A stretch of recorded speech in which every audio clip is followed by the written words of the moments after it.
લુણાવાડા તાલુકાના ખારોલ ગામે પત્ની અને પ્રેમીએ મળી પતિની હત્યા કરી।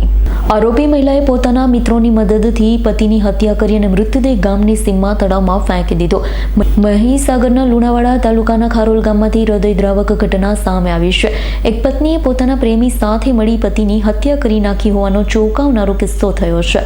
આરોપી મહિલાએ પોતાના મિત્રોની મદદથી પતિની હત્યા કરી મૃતદેહ ગામની સીમના તળાવમાં ફેંકી દીધો। પોલીસને મળેલી બાતમીના આધારે મૃતદેહને બહાર કાઢી પીએમ કરાવવામાં આવ્યું। પીએમ રિપોર્ટમાં હત્યા થઈ હોવાનું સ્પષ્ટ થતાં પોલીસે આ મામલે તપાસ શરૂ કરી। પોલીસે તપાસ દરમિયાન મૃતકની પત્ની અને તેના પ્રેમી સહિત 4 આરોપીઓની ધરપકડ કરી। આરોપીઓની પૂછપરછ કરતા સમગ્ર ઘટનાનો ભેદ ઉકેલાયો। ઘટનાએ સમગ્ર વિસ્તારમાં ચકચાર મચાવી। પોલીસે આરોપીઓ સામે હત્યાનો ગુનો નોંધી વધુ તપાસ હાથ ધરી। કોઠંબા પોલીસ સ્ટેશન વિસ્તારમાંથી ગઈ 26ના રોજ ખારોલ ગામની સીમમાંથી એક લાશ મળી આવેલી હતી, જેના અનુસંધાને કોઠંબા પોલીસ તત્કાલ ત્યાં પહોંચી હતી અને આ ડિકમ્પોઝ થયેલી લાશ હતી, એટલે એને ઓળખ પહેલાં તો મુશ્કેલ બની હતી, પરંતુ સઘન પ્રયત્નોને અંતે આ જે લાશ મળી આવી હતી એ પ્રભાતભાઈ બારિયા રહે ભીમથલ, આ શહેરા તાલુકાના વતની છે, એની હતી, જેને અનુસંધાને સૌપ્રથમ એક એડી દાખલ કરવામાં આવી હતી।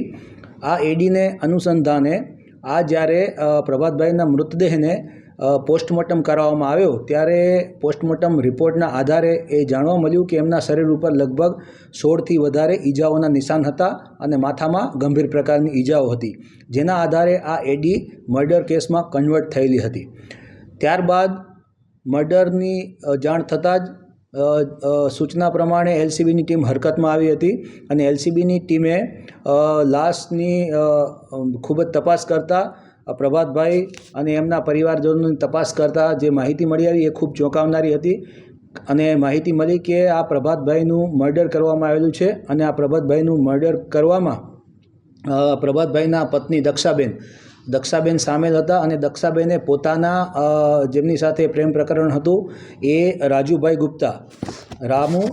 ગુપ્તા સાથે મળી અને એની સાથે આ મૃત્યુ નિપજાવ્યું હતું અને એક ષડયંત્ર હેઠળ પહેલાં તો રામુ ગુપ્તાએ સૌથી પહેલાં 50,000 રૂપિયા આપી અને પોતાની સાથે ફેક્ટરીમાં કામ કરતા 2 વ્યક્તિઓ જેનું નામ છે ગણપત અને ગોપાલ અને અશ્વિન, એમાં ટોટલ 3 લોકોને 50,000 રૂપિયાની લાલચ આપી અને પોતાની સાથે કર્યા હતા।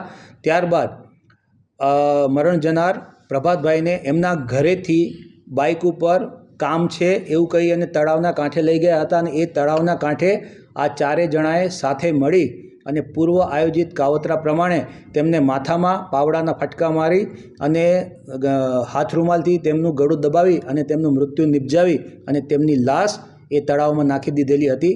ત્યારબાદ 26 તારીખે આ બોડી ગામના સરપંચના ધ્યાનમાં આવતા એમણે પોલીસની જાણ કરી હતી અને પોલીસે પછી એમનું એડી નોંધી અને વિગતવારની તપાસ કરતાં આ સમગ્ર ષડયંત્રનો પર્દાફાશ થયો હતો। અમીન કોઠારીનો રિપોર્ટ, S9 ન્યૂઝ, મહીસાગર। અમારી તમામ માહિતીથી અપડેટ રહેવા માટે જોડાયેલા રહો S9 ન્યૂઝ સાથે।